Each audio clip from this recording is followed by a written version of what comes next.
I finally found Maharaji, Maharaji said,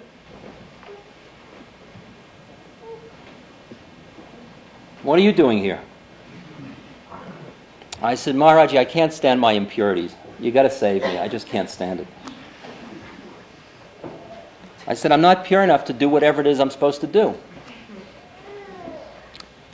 So he hit me on the head and he said, "You will be." Well, in guru talk, that's big stuff, you know. I mean,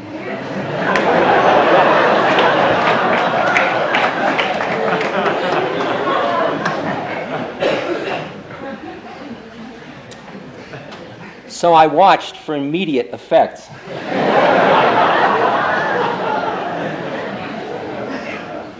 But not a hell of a lot happened.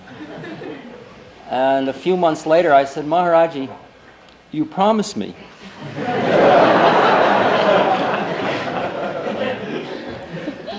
And he pulled my beard and he laughed and he said, "You will be."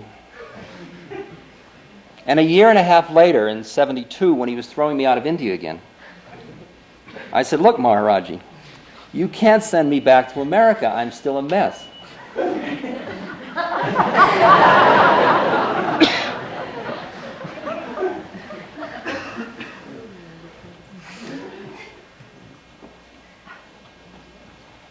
And he said, "Here, eat this mango." So I took that mango. And there were all these other devotees around, and I wasn't going to share that mango with anybody. You know? I just took that mango into the bathroom. I would have eaten the seed if I could have. You know? I even thought if I plant the seed, I'll get more mangoes, and then I can liberate others. You know? The mango. It's the mango. Mango Baba.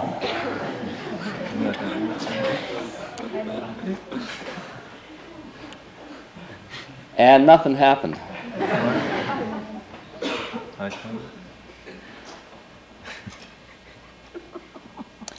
But he said to me, one day I said to one of his Indian devotees, I said, "Maharaji can't send me back to America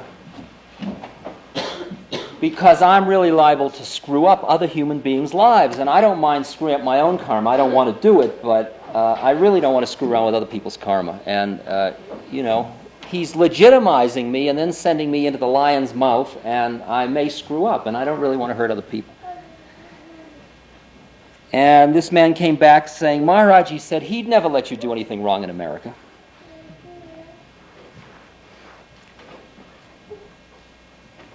And when I came before Maharaji, I said, "Maharaji, can't you see how impure I am?" See, and he looks. And he looked up and down and all around. He says, "I don't see any impurity." Well, he said something, and the translator said, "Maharaji doesn't see any impurity." Later I learned, by the way, all the time I thought Maharaji was saying what the translator said. This is very far out, just an aside, see. Turns out that Maharaji was one of the most foul-mouthed people in existence. He used to be known as Latrine Baba, and he called everybody sister fuckers, and he used to talk about us that way, but the Indian devotees didn't want to hurt our feelings, so they translate. He'd probably say, "Get that sister fucker out of here," and the translator would say, "Maharaji says you're looking very well."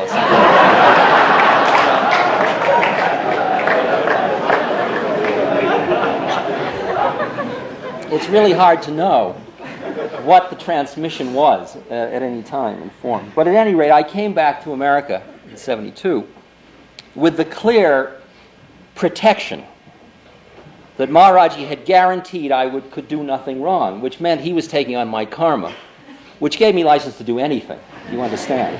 And that was really the worst thing he could have said.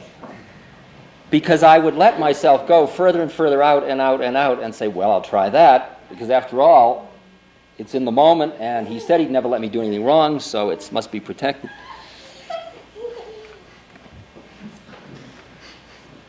Now, it wasn't all, it's not all quite that horrible, you know. Because what was happening to me was that the purity of the yearning of the people that came towards me, I'm going to go to my Boston accent, towards me, elicited from me something that wasn't what I still was. You understand? It took out of me something more than I was. In other words, somebody would come forward who really wanted God or really wanted liberation.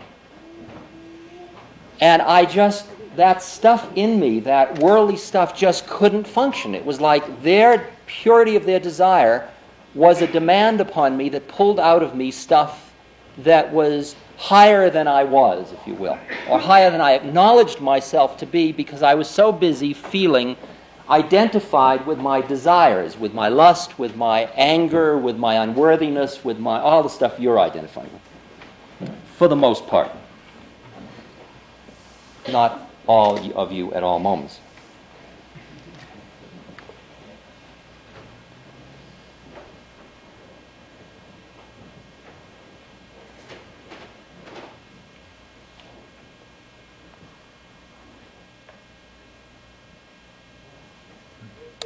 But all the time,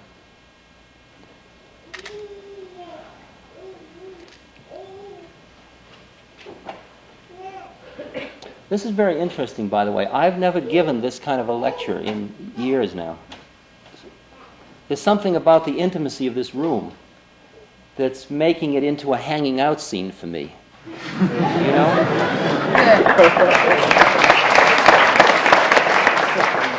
Usually I get up and I go up till I'm practically stiff, and I start in God is light, or breathe into your heart, and I just start to take us all up. And we can go up later. I mean, that's okay with me, but I'll keep you down.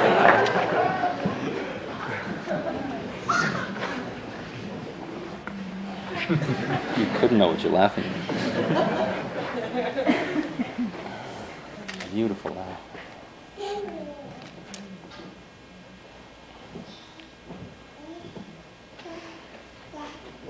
But you see, I'm caught just like you're caught in the predicament that we are in the world, and we are in an incarnation, and we have babies and jobs and world and parents and karma that we're working out, and we can't sort of say, hey, just hold it, don't move until I get enlightened, because I don't want to hurt you. You got to stay in the stew and keep working. And it's impure, but what can you do? That's just the way it is.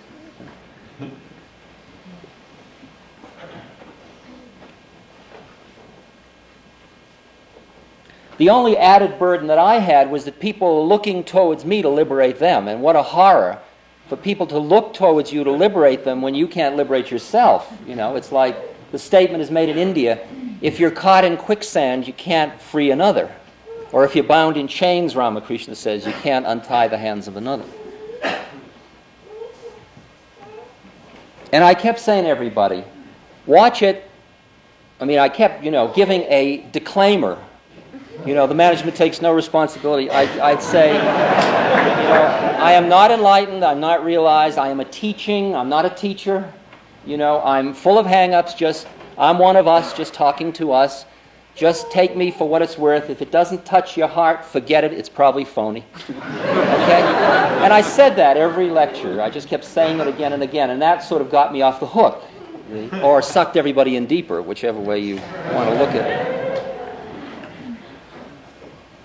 The power of apparent honesty.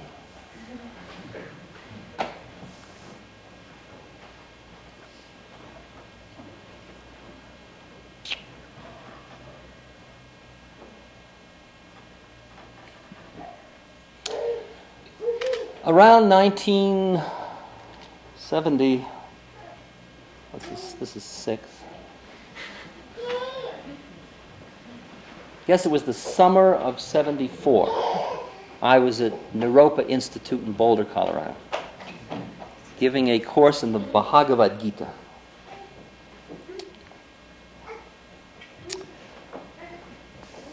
Now, it was a great summer. There was no doubt about that. We all had a fascinating time. There was a great spark between Trungpa Rinpoche and me, and it was all like a tennis match. And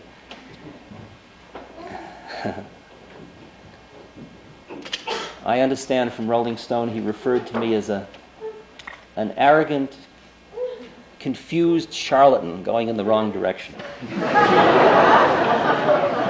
That's a true mark of respect I take from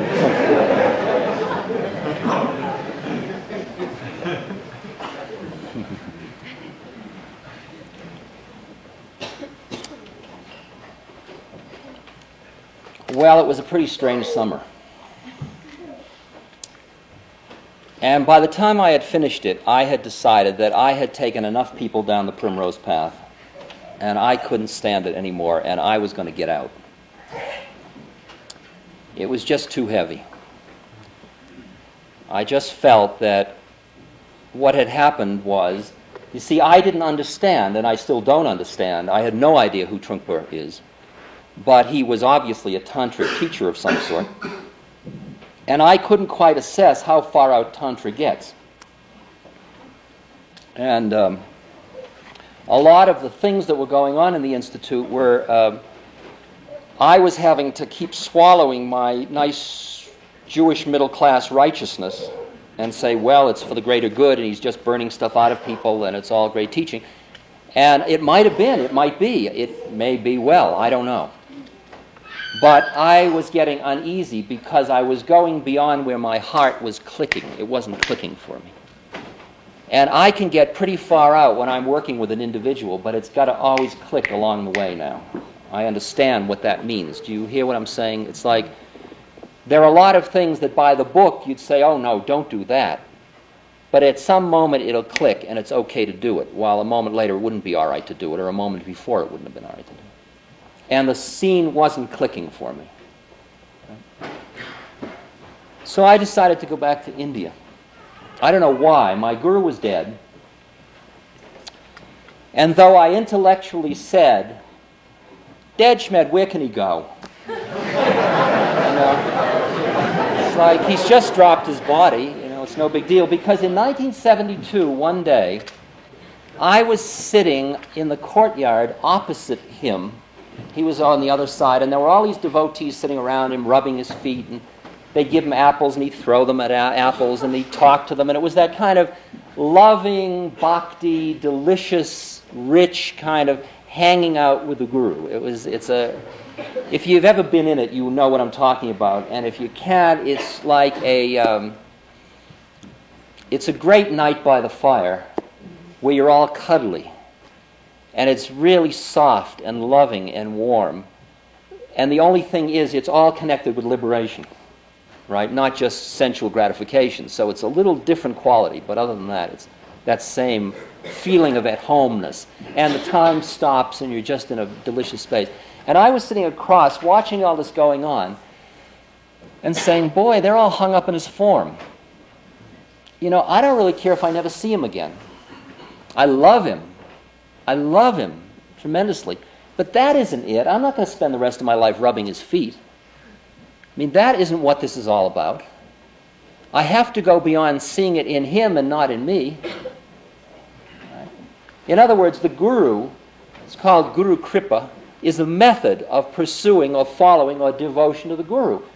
But ultimately, every method is a trap, and you've ultimately got to consume the method. You've got to go beyond the method. And ultimately, the way it works is, I remember sitting with Maharaji one night, late in the afternoon. It was just sort of sunset. It was a beautiful, quiet moment in the temple.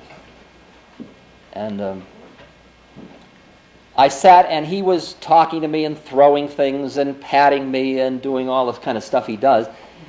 And I decided I'm not going to be sucked in by it. That's like, that's the melodrama on this plane. And everybody's always sucked in by it, but forget it. I'm going to focus on my third eye, and I'm just going to meditate.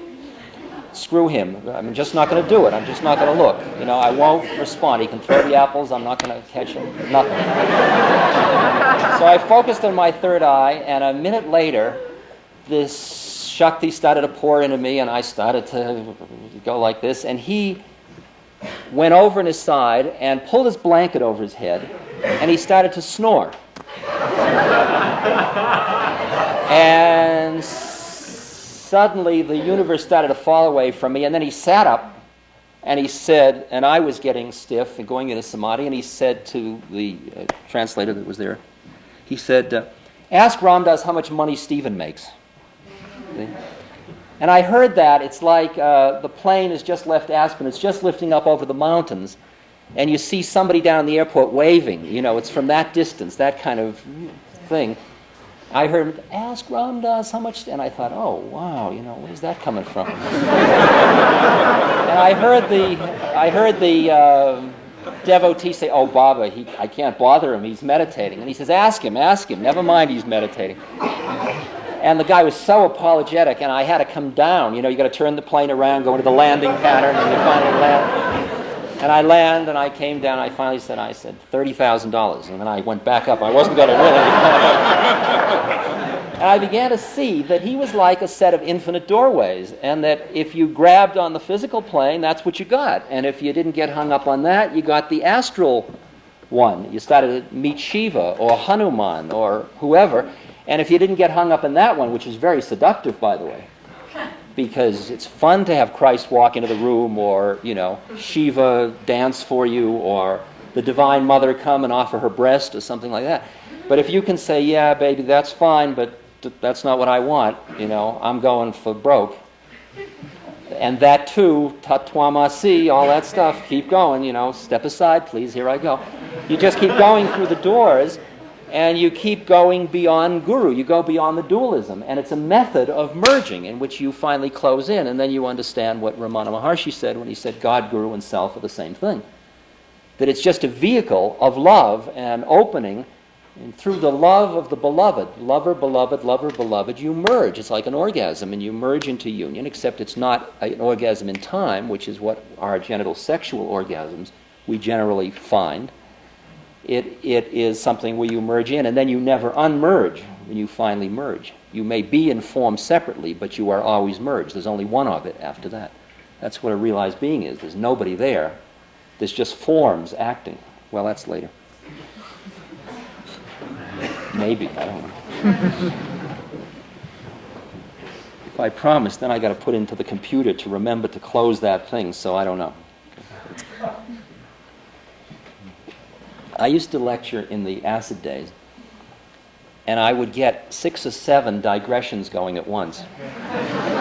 And the audience would all be hanging, and I'd be hanging, whether we were going to drop one of them along the way, you know. And I remember going home one night feeling very satisfied with the evening, and in the middle of the night waking up realizing I had left one unclosed, you know? And knowing somebody in the audience knew, you know, with all my, somebody knew.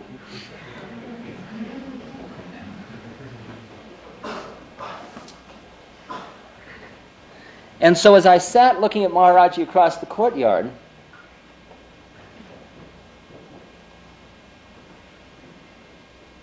see, we've got 3 going now. We've got social responsibility, we've got Niropa, and we've got Maharaji in the courtyard. Okay? And the mountains, we've got the mountains going too, we've got 4. Don't be sloppy. Can't be lazy in these gatherings. You've got to work too.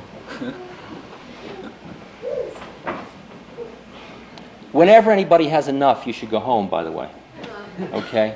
Because this is like hamburger or a veggie burger. It just keeps coming out and coming out and coming out, you know. I mean, it's just so much stuff, and you know what you need, and don't take more than you need. It doesn't go anywhere. There isn't an in conclusion, let me say, you know. It's not like that.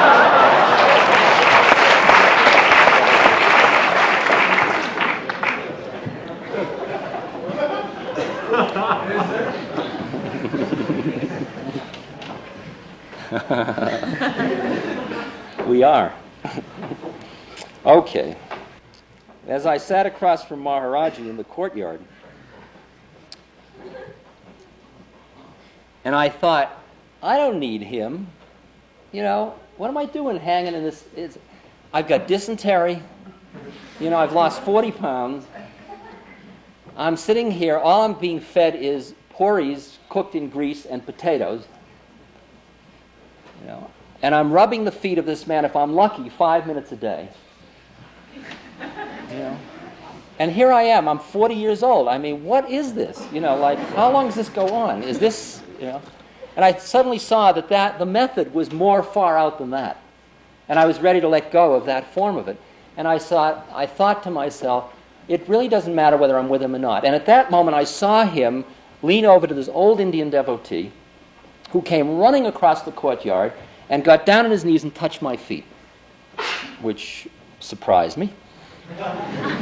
And I touched his feet, which is, you know, we out-touch each other's feet. And I said, why did you do that? He said, well, Maharaj, he said, go touch Ram Dass's feet because he and I understand each other perfectly. Right? He's saying, you're right, baby, don't get hung up. Don't get caught in the form. And it was true. Every time I came to visit him, he always threw me out. All the other people he let hang in. I hated them. 3 months he'd have me on pilgrimage. And I'd come back and I'd come in on the train at 6 in the morning. 4 in the morning the train would arrive. Indian trains always arrive in the middle of the night. You understand? And then you get a ox cart or something, rickshaw from the station. And the temple opens at 6 and you get in and you finally see him and he says, you walk in and you're home. You're at the feet of the Guru. And you fall at his feet, and he says, go to Delhi. Oh my God, I just got here. You know, is there no rest? You know?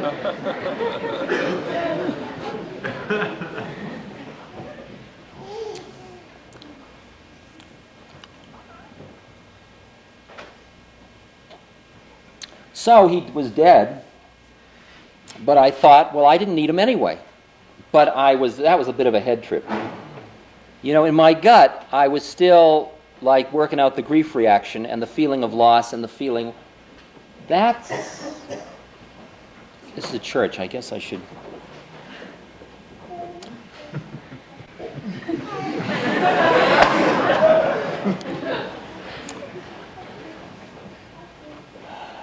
That son of a bitch has walked out on me and left me. No, and that isn't fair.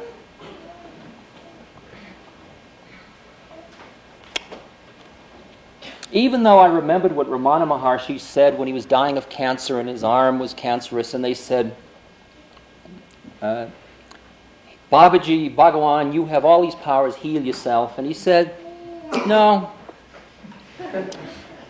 this body's all used up. And they started to cry and they said, oh, Bhagawan, don't leave us, don't leave us. And he said, don't be silly, where could I go? Like, all I'm doing is dropping my body. It's no big deal. I'm not going anywhere. That's your problem. That's like somebody coming up to you and saying, I'm selling my Chevrolet, and you say, oh, don't sell your Chevrolet, don't sell your Chevrolet.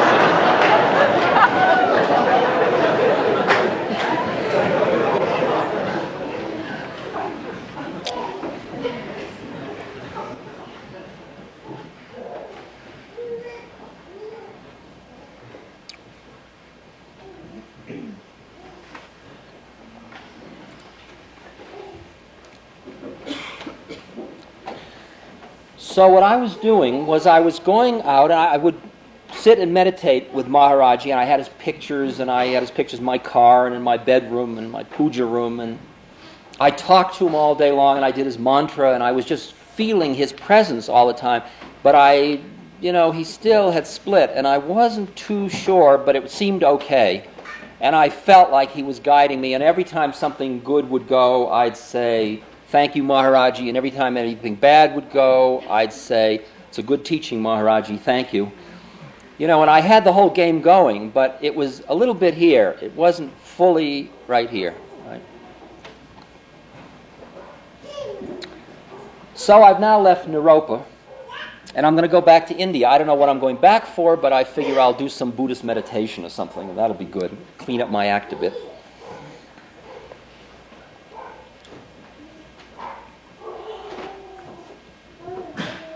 And I was trying, even in America, I was doing things like in the spring before I went to Naropa, I had been on tour with Allen Ginsberg raising money for Naropa.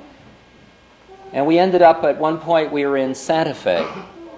And we had a number of days before our next gig in Albuquerque. And You're not supposed to call them gigs. You're supposed to call them spiritual gatherings.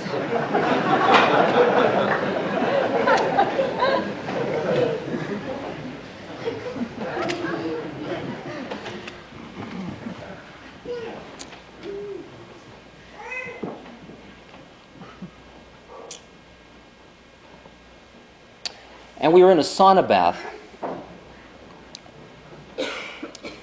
And there was a Tibetan nun and Alan and a boy with Alan. And there were about 8 of us. I think Bhagwan Das was there. And we were all sort of lying in this bath, sauna bath, just hanging out, going out in the sun, coming back into the bath. And a telegram arrived for me saying, the Rohatsu Dai Sesshin is being held at Mount Baldy in Los Angeles. This is the most difficult of the Zen sittings each year. We are holding a space for you. It starts, which was the next day. Now, I didn't ask them to hold a space. And I thought, wow, I don't want to go sit in a Zen sesshin for 9 days. I don't think I could do it anyway. So I called them up and I said, thank you very much, but that's not for beginners and I'm a beginner. And they said, oh no, you could do it. And there was my ego, see. You could do it. And it was a girl, the abbess was a woman. And the way she said it. So I was on a plane going to Los Angeles.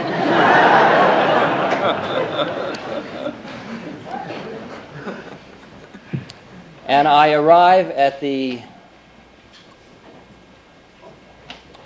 Zen place, and here I've made this sacrifice. I've left the sauna bath, flown to Los Angeles, go up to this cold mountain outside of Los Angeles, and I'm met by a guy in a black outfit with a clipboard, shaved head, and I expect, oh, Ram Dass, we're so happy you could come. I expect a little bit of ego feeding, Das, Ram, you will be in bunk 6. Here is your uniform, Brother John will show you how to put it on, and you're to be in the Zendo in 6 minutes, something like that. Okay, baby, I'll play, and I go in and I set my bunk up, and you're not supposed to look at anybody or talk to anybody. And I go and sit, and they got this guy that walks back and forth with a stick, see? And most of you may know all this routine. You got to sit like this. And if you tilt, or if you do anything, like this, anything, he comes up to you, and he's a Korean. He comes up to you and he bows. Uh-oh. And you bow. It's got you. And you put your hands down like this, and he hits you 3 times on the shoulder with this stick, which is supple, and it stings, right? And then you go over on this side, and he does 3 on that side, and then he bows, and you bow, and you go like that. 9 days, okay? Up at 2 every morning, with 4 minutes to get from sleep into the Zendo. Dressed, washed, right? Toileted. You can't imagine what it's like in the pitch black with all these beings in black outfits, rushing to toilets, toothpaste, Zendo, and you get in and at 2 in the morning and it's cold up there and it snowed. And your sinuses, I was getting sicker and sicker and the sinuses were draining, And so you go, and you'd hear, shh. And if you did it twice,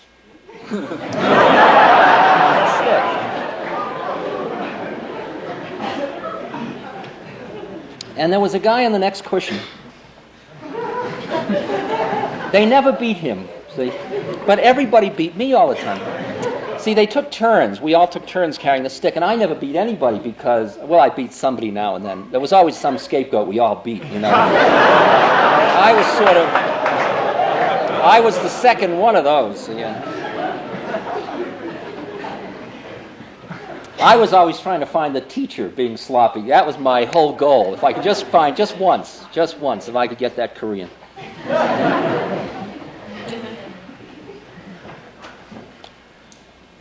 So this guy in the next zafu never, and you were only allowed, see, he walked in front of me when we went to breakfast. We had to walk in single file, we had to run, see. And in the night, all you'd see is his sneakers, and the sneakers were too big for him, and he kept flopping.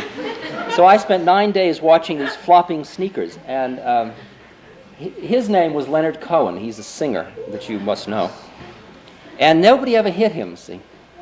Me, they were beating to a pulp. And I was getting sicker and sicker, and I was plotting how to get out of this scene. You know, I was thinking, could I have a telegram saying I'd been called away, or, you know, an emergency, or remember I had a lecture or something, and I was getting sicker and sicker and sicker. 4 times a day you went in to visit the Roshi, who was this tough, squat Japanese, and about 65. I've told the story, so some of you have heard it, but it's a useful story in this context. The way I got meet this guy, was that there was a gathering at a Benedictine monastery of a lot of holy beings, supposedly, at one point, a year prior to that, and each of them did his trip on all the others. There was Swami Satchidananda, and there was this Sasaki Roshi, and Pierre Vilayat Khan was there, and there were Brother David from the Christians, and there was somebody from everywhere. And Shlomo Karlbach was there for the Hasids, and, you know, everybody, the teams were all represented. And there was a time when we were all sitting, Sesshin, and I was sitting next to Swami Satchidananda, and Sasaki Roshi was walking back and forth, and he'd given us the koan, how do you know your Buddha nature through the sound of a grasshopper, a cricket? Because there were crickets outside. And so when it came my turn, and we were taught how to get in and bow a certain number of times and all, and you sit down, and you sit in, it's called Dokusan, you come in, you sit down, and he's got a bell and a stick, see? And doctor, how you know your Buddha nature through sound of cricket? So I knew that was the koan, see, and I'd been sitting out there waiting for my turn, thinking, now how would you know your Buddha nature? See, you're not supposed to do that, but I figured, what the hell, you know? So I concluded that the best thing to do when he asked me that was to hold my hand up to my ear, which is what Milarepa does, see, listening to the sounds of the universe outside his cave. And I figured, here is a Jewish Hindu in a Zen Buddhist scene. I'll give him a Tibetan Buddhist and my chips and go. I can be a good yoga teacher. It's enough already for this lifetime. I don't have to be realized. Forget it. I'm getting sicker and sicker and madder and more, just bored and disgusted. Finally, about the 4th or 5th day, I'm walking up to see this guy, and I haven't solved this one koan I've been given now for 4 days. And I'm standing up there, and I think, I don't give a what the answer to that koan is. Screw this whole scene. I've had enough. It's all... And I walk into him, and I sit down, and he says, doctor, how you know? And he gives me the thing. And I say, good morning, Roshi. Like, let's cut the crap, Roshi, good morning, enough already. Doctor, you are becoming a beginning student of Zen. It's always the up level, right? Well, I walked 3 feet off the ground, you know, I mean, I really made it. And the bushes were all burning, and the lights, the sky was all radiant. It's called a Mina Satori. And in the next 4 days, I was solving koans left and right. I was just in the flow. It was just, I had clicked in. I had freaked so badly, I had flipped in. And I thought, I'm enlightened. And it lasted about a week. It was what would be called a traumatic high. I'm getting technical in my analysis of the ways in which people get high.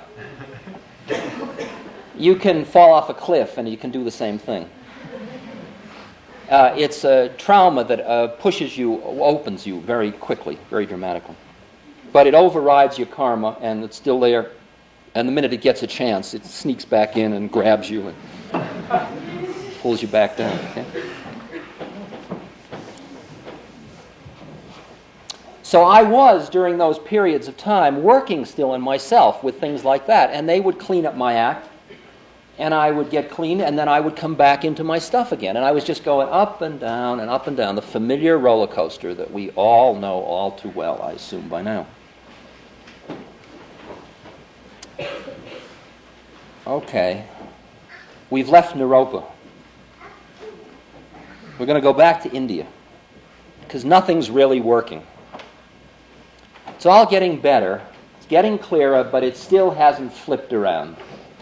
I'm still an unworthy phony who has moments of holiness. Okay? I'm not a holy being, a being of the Spirit who now and then falls. You understand that distinction? Okay? It's just which foot you're unbalanced on.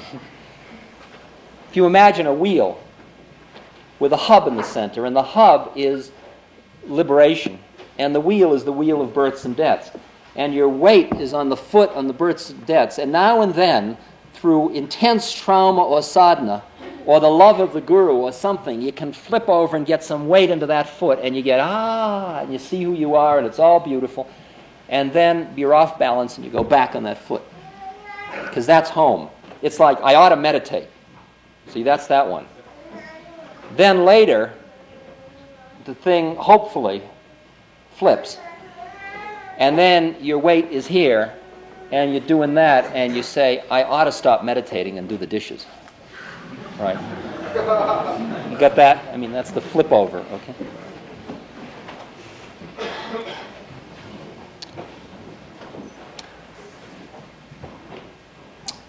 I am now in Pennsylvania on my way to India. I am in a very crummy motel. I'm going to watch the Senate Judiciary House Committee hearings. You remember those. Sam Ervin's follies. And there's a thunderstorm and the electricity goes on. So I am forced to meditate. It's too early to go to sleep. It's too dark to read. It's right by a major highway. I can't walk. So I got to sit, so I might as well meditate. I start to meditate, and who should appear in my room but Maharaji? Very clear. And he says to me, in whatever language you talk in those visions, you know, in your dreams, even though he may be talking Hindi and you only understand English, everybody understands each other perfectly. It's that one. It's the language of, well, you understand. He says to me, you don't have to go to India. Your teachings will be right here. And then he disappears. The vision is so solid, and I'm by now trusting enough in it, that I think, okay, I won't go to India. So I decide to go up to New Hampshire, where I have a cabin on my father's farm, and I'll go into the woods in the cabin, and I'll just hang out until it all becomes clear. So I'm passing through New York City. I go to a chiropractor, a friend of mine. Figure I'll get aligned on the way through.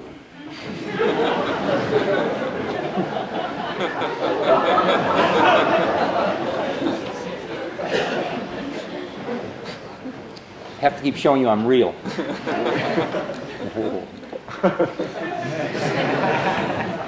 Don't get angry. It's all Leela. And there is a nice spiritual lady in New York who I have been friends with for many years. So I call her up. She teaches, she has group meetings in New York, and she works on many planes, mainly astral planes, and she has the unlikely name of Hilda. So I called up to say, hello Hilda, how are you? And she says, oh, Ramdas, I'm so glad you called. There's somebody you must meet. I said, well, Hilda, I really don't want to meet anybody. I'm on the way to New Hampshire. I'm going to sit in a cabin. She says, you've got to meet this person. I said, Hilda, look, I don't want to meet anybody. I've had enough people at Naropa. I really want to just go to my cabin. Nice talking to you. And I finish the alignment and I go over to visit some friends for a few hours before I head for New Hampshire. And I'm sitting there and in walks Hilda. She says, I've come over here because I heard you were here and you've just got to meet this woman. Hilda's in her 60s. I said, Hilda, dear, I don't want to meet anybody. She says, wait, let me just call her up. So she calls her on the phone, and she talks, and she says, Ramdas, she says you should come over because your guru is sitting in her basement.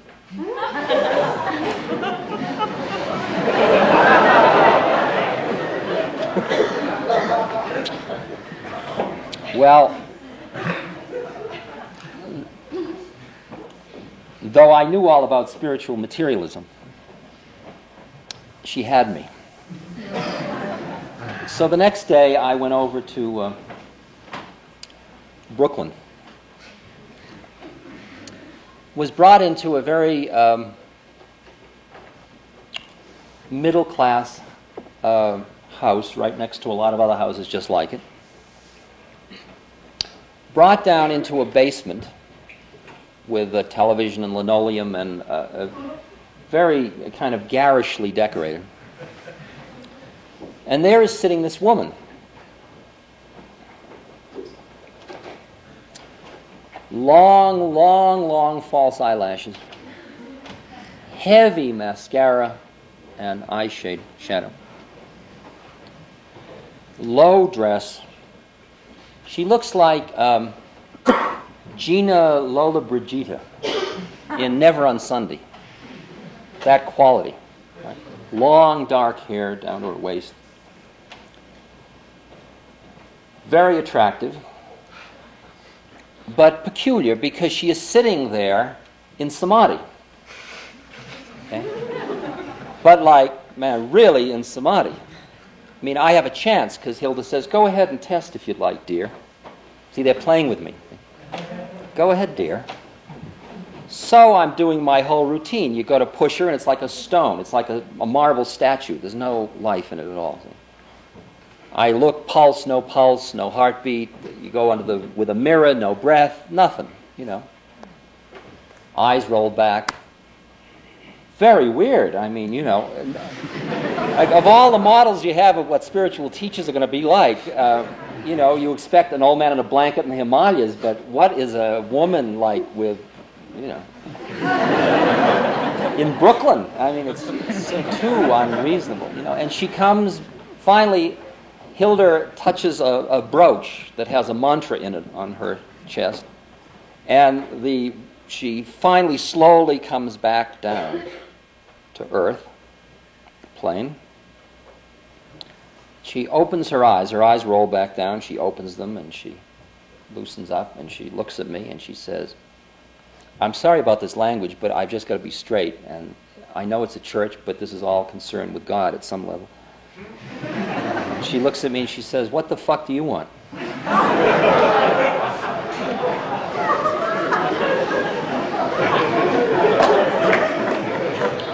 Now, of all the holy books I've read,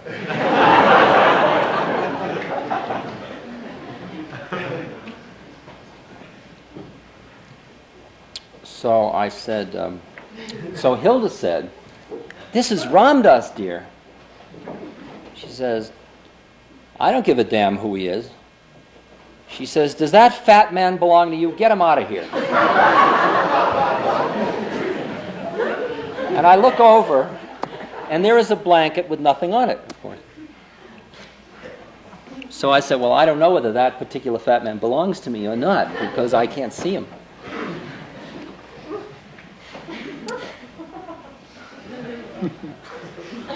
And at that point, she starts to go up, and she goes into a very sort of light trance, and Maharaji starts to talk to me through her. And he talks to me about total trivia in India. Like he talks to me about where they kept the rice in the temple. Something that I would never talk about in America, that this woman would have no way of knowing about, that Hilda didn't know about, that nobody, it's just that or a little detail of a thing where a sadhu was thrown out of the temple and I protested and what I said and who walked around the corner of the courtyard, and he's telling me all this stuff, and there's no doubt at all that's who it is. Not even a possibility that it's being hyped, because there's just no way in that one. Okay, he's got me. He said you'd receive your teachings in America.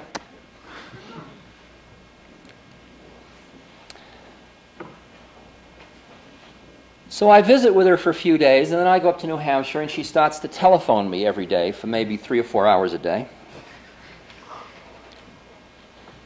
And these telephone calls are very extraordinary, because on the physical plane is this 10th grade educated Brooklyn woman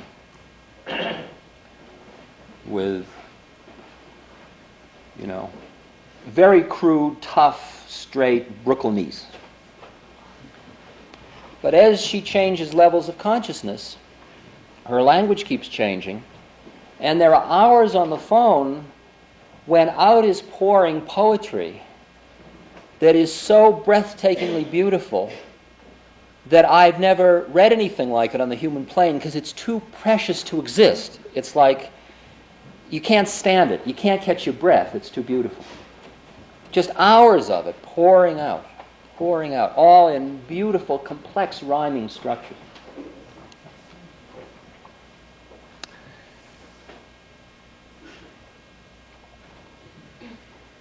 And she's starting to give me teachings.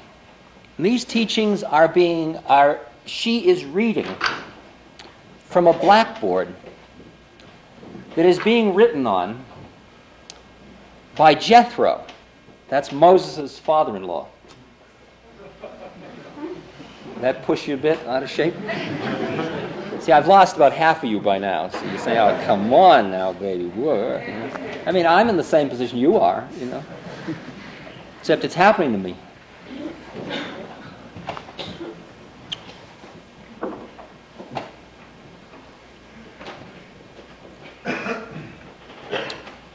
That was in August, and I visited her again in September and again in October for a few days each time.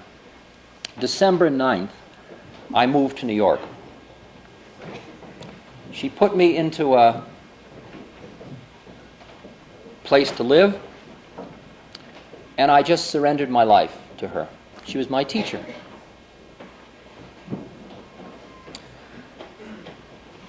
If there was one thing Maharaji said to me in the temples in India over and over again, he said, Ramdas, watch out for women in gold.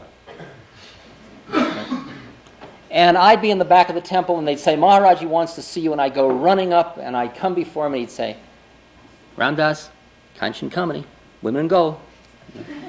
I'd say, yes, Maharaji. Jao, go away. Do this 5 or 6 times a day.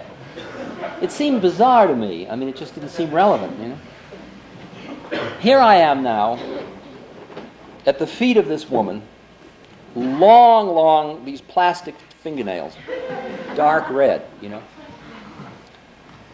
heavy eyelashes, gold bracelets, gold rings, big, thick rings. Total, ugh.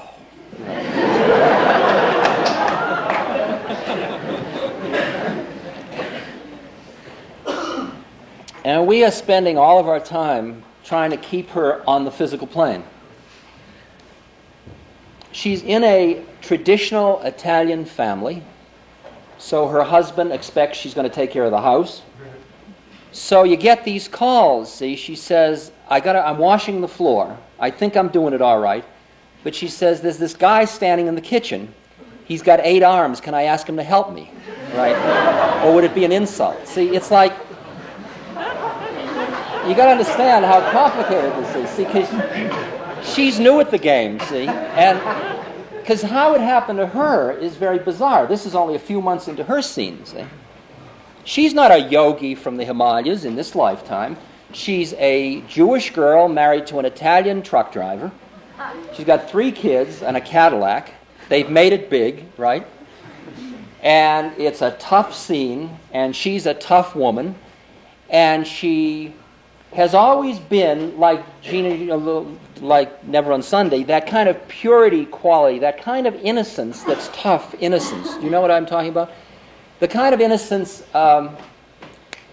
innocence that is, you see not in the same personality structure, but the kind of innocence you touch in somebody like Billy Budd, or in James Dean in East of Eden, or you know that kind of, you know quality I'm talking about? Can I?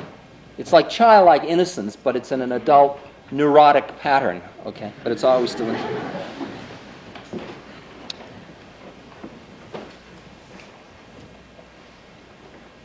So she's overweight, and she decides to go to a diving salon. And at this Jack LaLanne diving salon,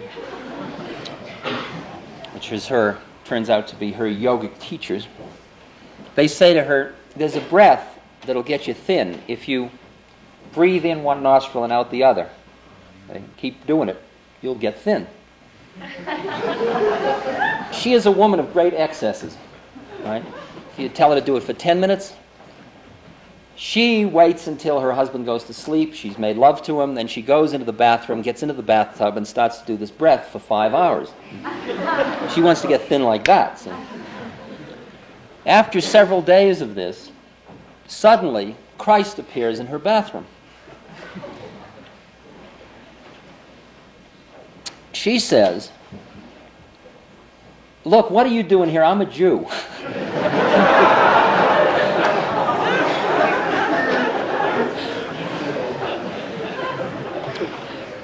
But he is very incredibly beautiful, and she experiences so much bliss that all day long she can only think of how to get back to that bathtub to do this breath in the hopes he'll come again. Okay? You all know what that feeling is like. So all day long she's housewife, goes to bed, makes love to her husband, which they've done every day since she was 15 when they got married.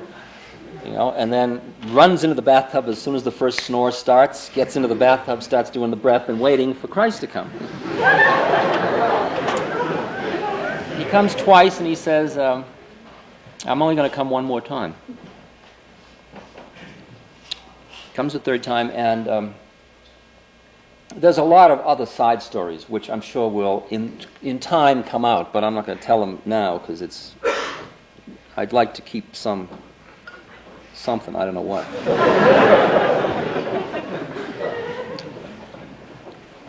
Are you tired yet? Should we go a little? No. Just as long as I don't have to rush, I don't get tired. I mean, if I have to seduce you, I get tired. But if I don't, it's just like a ball-bearing wheel. It just keeps going. Because I'm just reflecting with you about all this stuff. I don't understand most of it. I mean, there's not an object lesson here, as I told you.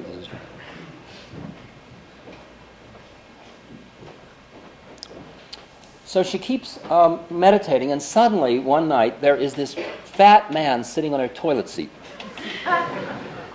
As she describes him, he's sitting there with his tomatoes hanging out.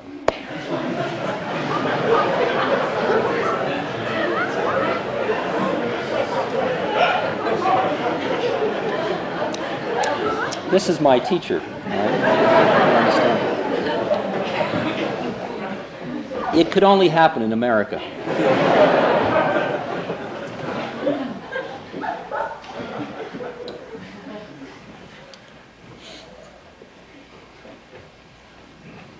And he won't talk to her. And she's freaked because he's sitting there, and she grabs a towel and puts it over herself. She's sitting naked in the bathtub. And after that, every night she goes into the bathtub, taking a bath with a nightgown on. And her husband, who controls the whole scene totally, you know, Italian, Sicilian, you know, she's got to sneak the nightgown into the washing machine quick, because if he found a wet nightgown, she'd have to explain, and, you know, it's all.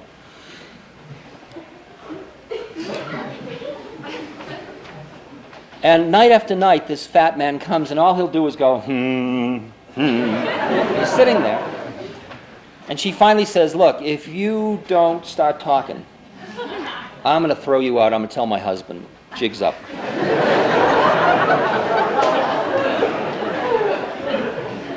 So he starts to teach her, and he's really tough.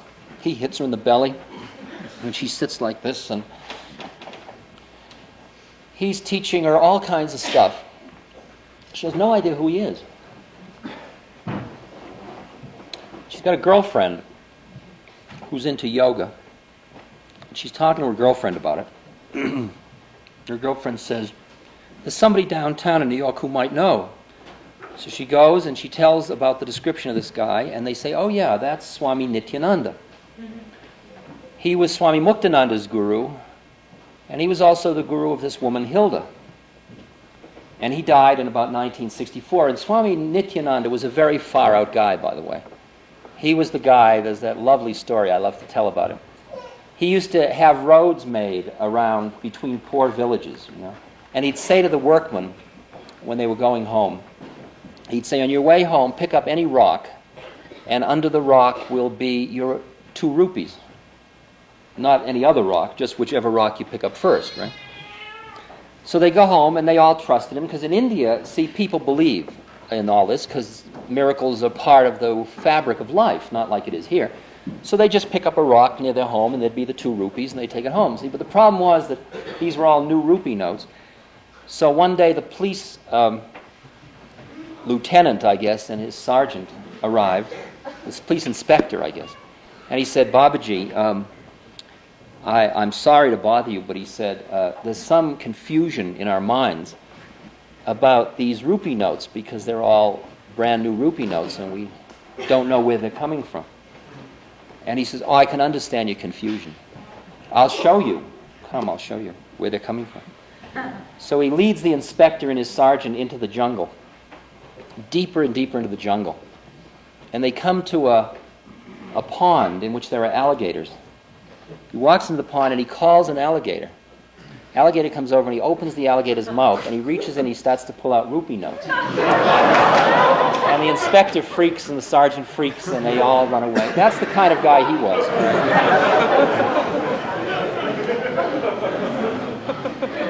A merry prankster.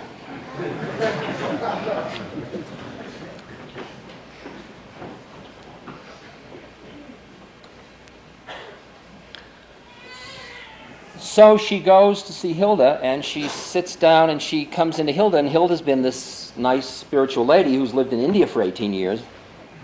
And this gal, Joya, calls Hilda, and she says, "I don't even know how to talk to a holy lady."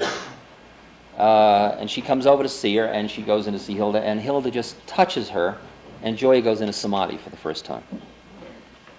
Okay, so that's the beginning of it, and that's only about 3 months before I meet her. And what's happening is she's going up into these high states. If you've read any of Edgar Cayce's stuff, you know how he'd go into these other planes and all this stuff would come out of him, and then he'd come back into the physical plane, and he didn't know what had happened. And there's this discontinuity between planes of consciousness. And that was what was happening. She'd go up into these planes, and then she'd come back down, and she didn't know what had happened, so she didn't get any benefit from it on this plane, you understand? But we would get this incredible benefit from all this stuff that would pour out of her from these other planes of consciousness. So the only way her husband would allow her to even have a candle or a holy picture was in the bathroom. So the bathroom got so that you couldn't find a space on the wall that didn't have holy pictures, and there were candles, and the kids were freaking. The 15-year-old boy, "Hey, Ma, how can I bring my friends here? What kind of a weird scene is this?" And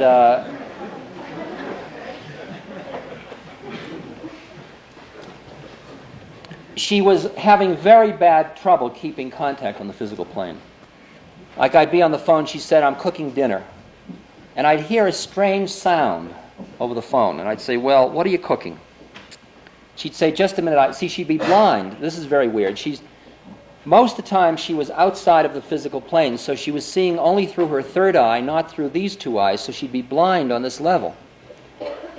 And it was very weird, because I'd be sitting with her, she'd be driving on the parkway in New York, like 70 miles an hour in her Cadillac, with her eyes closed.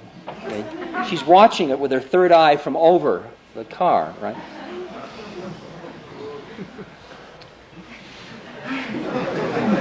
I'm pushing you, I know, but I figure I had to go through it. Why shouldn't you? It's too heavy, go home. It's okay with me.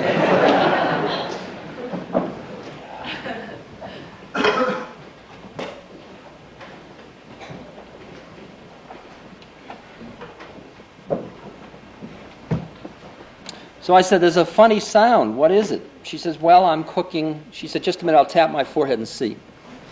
She taps her foot and she says, I'm cooking meat. I said, that's a good thing to be doing. Yeah. I said, well, let's see. It still sounds strange. I said, do you have a pan? Where are you cooking it? In the oven? She says, no, on the stove. I said, that's good. I said, is there a pan? Just a minute. Oh, shit. And it was like she couldn't quite, she'd almost get it together, but not quite. You see, it would just be that little thing. She just forgot the pan. Everything else was together. So her husband would sit down to dinner where the table was set and she'd put on like one piece of bread because she couldn't quite get it together, or she'd order 7 roast beefs. She couldn't, she just was losing her ground. She had lost all her sensitivity. She couldn't feel anything on this plane at all. She never felt where she walked. She could burn herself and have no feeling. She was almost like anesthetized on this plane. And was going in every night. Now, she got a little closet downstairs that was made over, that she was allowed to be in. And she'd lock herself in there at night, and she would go into samadhi every night, and then at 5 she'd set that internal alarm clock we all have that you've all used, and she'd then come out of it at like 5:23, get up quick, go up, get into bed with her husband. So at 5:30 he'd wake up thinking she had been in bed all night, and then she'd be a housewife as well as she could, with all us holding on to her with a telephone saying, come down, wherever you are, and her tapping her head, and the husband would leave for work at 5 minutes of 7, and at 7 we'd come in. There'd be yoga teaching, house cleaning, everything going on for about 5 hours. At 1 o'clock, when he comes home, at 2 minutes of 1, we'd all scurry out of the house, and the husband would drive up, and the house would be clean, and the food would all be cooked, and we'd have her down enough to walk out and say, hello, dear, and it was like, this went on. There were a few slips in the game. See, he'd take her to the dentist and she'd go stiff in the dentist chair, or she got the stigmata on Good Friday and she had to wear a bandana because there was a dinner party. And it's like, you're hearing all these bizarre juxtapositions of things where such a being you would usually say, wow, and here it is that, hey, Ma, where's my underwear, and I'm coming, come on down. She had just been talking as Socrates had been giving me teachings, right? Hey, Ma, and there goes Socrates, and what is it? What's happening? Your son is calling you. You've got to come down. He wants his underwear. Now come down. We're all by this time totally, since we can't be around the house the hours when her husband's home, we're all on earphones at our houses, see? We've had the telephone company put in earphones because we're sitting there like 7-8 hours a day. Because her whole connection to reality are these telephones. So my life is getting very peculiar because I have to get up every morning at 5 to be at her house at 7. And the last telephone call usually ends as she goes into samadhi at 2 in the morning. Okay? So I'm functioning like for 8 months on 3 hours sleep a night. All day going. Like this. Get there at 7, teachings all morning in which she's taking me up into higher and higher states, into samadhi states. Then I'm in a samadhi state, and I'm just getting stiff, and I'm out, and I'm in this incredible plane of consciousness, and she says, somebody comes in and says, quick, her husband's coming. And it's, that's more worse than how much money does Stephen make, because you got to get down, get up, get out, get into your car, and remember it's a car. First of all, start the engine and drive away. And this, you've got to understand that you've got a choice of either deciding the whole scene is totally out of control and totally insane, or this is the essence of tantric teaching. You understand the choice? Because if it's the essence of tantric teaching, you're being forced to keep it together. You're being forced to go up and down and keep the planes, and you're not being allowed, and you're constantly... And as far as some moments I'm thinking, the husband and the kids don't really exist. They're all astral shades, and the whole thing has been created as a teaching, right? Right? And this is all Maharaji's dance, and there isn't any such scene. And I'm sure if I drove by here on an off day, that house there's probably a lot, an empty lot there. Something else, I don't know. It's too unrealistic from where I'm sitting.